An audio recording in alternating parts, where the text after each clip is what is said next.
Bon, je vais vous parler.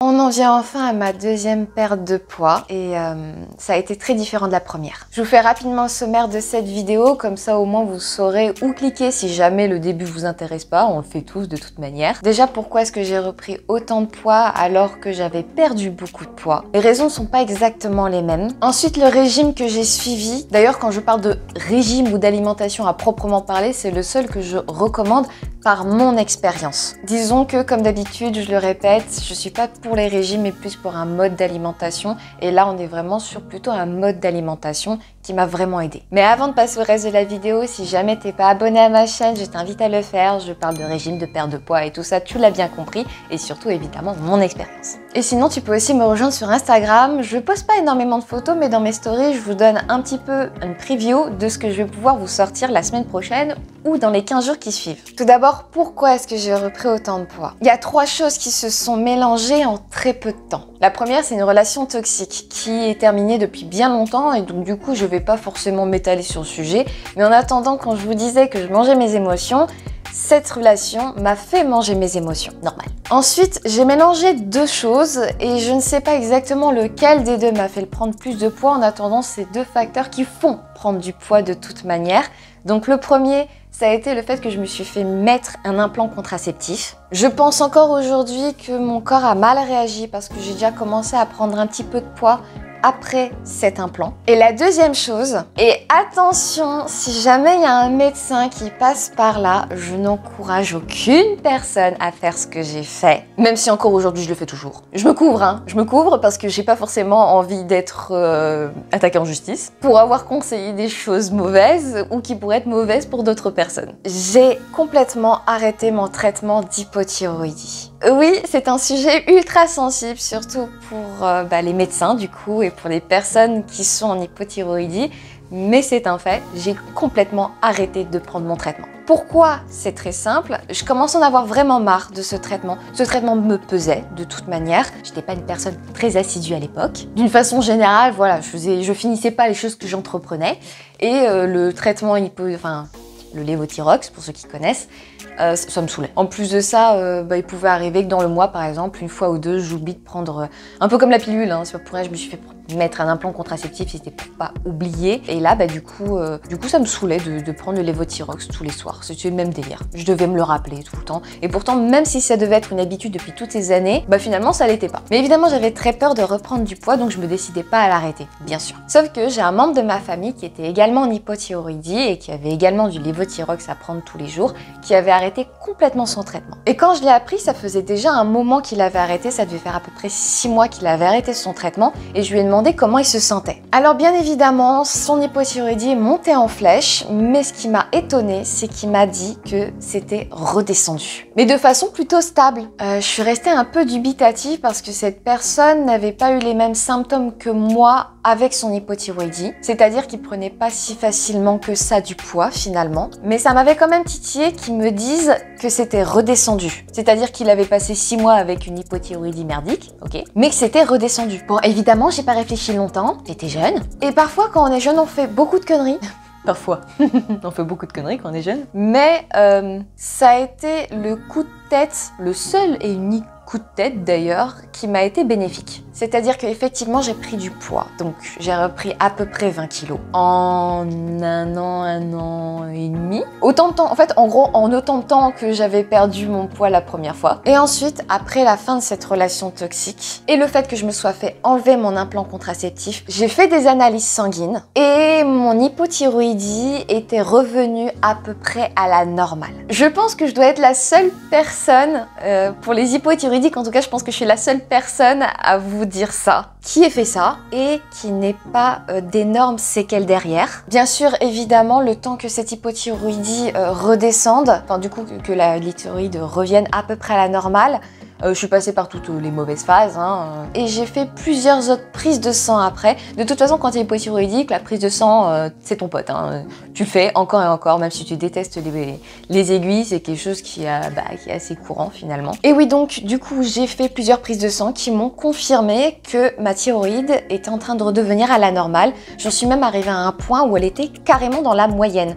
Mais pile dans la moyenne. Et c'est hyper étonnant, je sais, je ne peux pas l'expliquer. Je ne sais pas ce qui s'est passé, mais voilà, miracle. Alors attention, miracle entre guillemets, parce que en fonction des moments de l'année, parce que je fais à peu près 3 prises de sang par an. Ah non, d'ailleurs non, c'est pas vrai, ça fait 2 ans, je ne fais qu'une fois par an, mais avant je le faisais 3 fois par an. En fonction du coup de l'année, il peut arriver qu'elle soit juste à la limite de l'hypothyroïdie, et puis ensuite elle se calme gentiment. Et d'ailleurs, j'ai remarqué que c'était surtout après les périodes de Noël. J'ai pas envie de dire de conneries, je fais attention aux mots que je vais dire. Oui, c'est bien les périodes de Noël. Et après, oui, effectivement, un moment où je me laisse un peu aller sur la nourriture. Mais oui, effectivement, elle va mieux. Et elle va encore mieux aujourd'hui. Je vais pas m'étaler sur le sujet de l'hypothyroïdie et du fait que j'ai arrêté mon traitement. Parce que je voulais vous expliquer les raisons pour lesquelles j'avais pris du poids. Mais surtout, je ne veux pas vous encourager à faire ça. C'est une réelle maladie qui est très pesante, qui peut être décourageante, qui peut avoir des effets assez graves. Donc non, je ne vous encourage pas à faire ce que j'ai fait. Surtout pas. Parce que peut-être que pour moi, c'est arrivé, peut-être que le membre de ma famille qui a les mêmes gènes que moi, c'est arrivé également, mais peut-être que vous, ça n'arrivera pas. Et si vous êtes hypothyroïdique, vous savez parfaitement les risques que vous encourez. Voilà, on a fini les raisons pour lesquelles j'ai pris du poids. Ensuite, je suis passée à la deuxième phase, la perte de poids.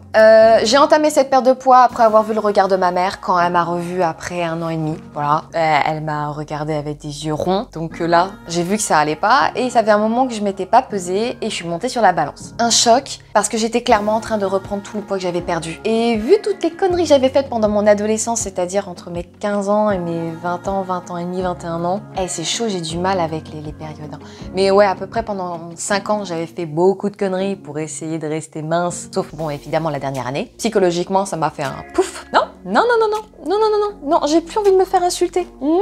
Donc ça me remotivait direct et à cette époque-là ma maman avait un livre de nutrition ou de rééquilibrage alimentaire qui s'appelait, ou qui s'appelle toujours d'ailleurs, la chrononutrition. La chrononutrition, pour faire rapidement, c'est une sorte de rééquilibrage alimentaire. Il y avait 2-3 principes que je connaissais déjà de mon premier régime, c'est-à-dire peser ses aliments et tout ce qui va avec, mais c'est vrai qu'il y avait 2-3 autres choses que je ne connaissais pas. C'est-à-dire que c'était en fonction de ton sexe, en fonction de ta taille, en fonction de ton poids, en fonction de ton activité sportive. Et ça, je ne savais pas, je ne connaissais pas. Donc ça a été ma première introduction à la nutrition telle que je la connais aujourd'hui. Ou du moins qui m'a fait m'intéresser à la nutrition. Comme je l'avais dit dans ma première vidéo, je ne voulais pas retomber dans un régime, mais celui-ci, pour une raison que j'ignore d'ailleurs, c'est peut-être aussi parce que j'avais pris beaucoup de poids et que finalement ça m'avait remotivé. Mais celui-ci m'a donné envie. Sauf pour les petits déjeuners, parce que de base j'étais sur les petits déjeuners super sucré et là c'est pas du petit déjeuner sucré, au contraire c'est plutôt salé et gras. Je suis rentrée dans ce mode d'alimentation. Pour parler très rapidement de ce mode d'alimentation, parce que du coup ça serait très compliqué de vous dire là tout de suite et puis la vidéo va être beaucoup trop longue. En gros tu pèses tes aliments parce que comme je l'ai dit c'est en fonction de ta taille, ton poids, ton sexe, etc. Matin gras, pain, fromage, huile d'olive, c'est ce que je mangeais, mais tu peux avoir des œufs, ce genre de truc. Midi, repas unique, viande féculent. Goûter oléagineux ou carré de chocolat noir, c'est ça. Et sorbet, fruits. C'est ça. Je me suis pas replongée dessus depuis des lustres, mais voilà. Et le soir, on était sur du poisson. Ça rejoint pas mal mon premier régime, hein. Mais oui, principalement, on était sur des poissons. Je me rappelle, ils avaient dit, il avait dit, parce que c'est un monsieur qui l'a écrit. Je me rappelle surtout du fait qu'on pouvait se faire des gros plateaux de fruits de mer. Je déteste ça. L'huître, ça me fait mal au cœur de la manger. J'ai tellement de peine pour l'huître. Elle est vivante. C'est horrible de manger un être vivant. C'est-à-dire que tu lui arraches le nerf, tu lui mets du citron dans la gueule, et puis tu le gobes et tu le laisses en train de crever dans ton estomac. Mais c'est horrible. Oui, je sais, on a les végétariens, les véganes qui disent ouais mais tu manges de la viande, alors bon du coup... Oui mais c'est pas pareil. Déjà d'une part, depuis des années, j'enlève des animaux de mon alimentation. Je pense que le dernier qui va rester dans mon alimentation, ça va être le poulet. C'est trop bon. Voilà ce que j'ai fait. La chrononutrition pendant 1 an, couplée à, pour la première fois de ma vie, du sport. C'était la première fois de ma vie que je faisais réellement du sport et là j'étais sur du runner.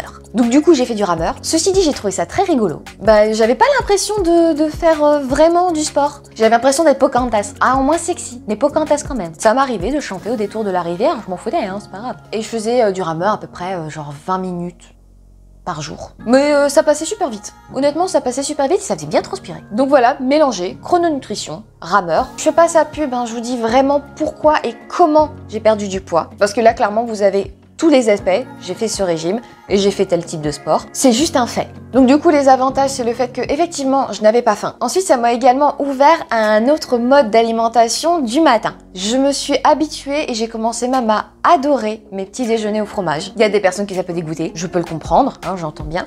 Mais moi, non. Je me sentais mieux. J'avais une bonne énergie. J'étais bien. Honnêtement, c'est le seul et unique régime, si vous voulez prendre ça comme un régime, dans lequel je me suis sentie le mieux. Bon, évidemment, je vous ai pas tout dit sur la chrononutrition. Il faudrait que vous penchiez un peu plus dessus, si jamais ça vous intéresse. C'est à vous de voir. En point positif, évidemment, c'est que j'ai perdu du poids, mais pas si rapidement que ça en fait. Ça a été vraiment très crescendo. Mais ça me dérangeait pas parce que je perdais du poids et c'était ce que je voulais en priorité. En point négatif, à vrai dire, j'en ai pas. Cette fois-ci, j'en ai pas. J'ai pas vraiment de gros points négatifs à dire sur cette façon de vivre. Après cette perte de poids là, lorsque j'ai arrêté, c'est à ce moment-là que je me suis le plus intéressée à la nutrition, à tout ça. Et mon poids a varié d'à peu près 5 kilos. À peu près, en prenant une fourchette large. Sauf que comme je l'ai déjà dit, je suis petite. Ce qui veut dire que lorsque je prends 5 kilos, on dirait vraiment que j'en ai pris, mais beaucoup plus que ça. Donc c'est pas énorme 5 kilos en soi, mais bon, c'est bon à le rappeler. Et là honnêtement, en faisant attention à mon alimentation, mon poids varie d'à peu près 3-4 kilos dans l'année. Et voilà,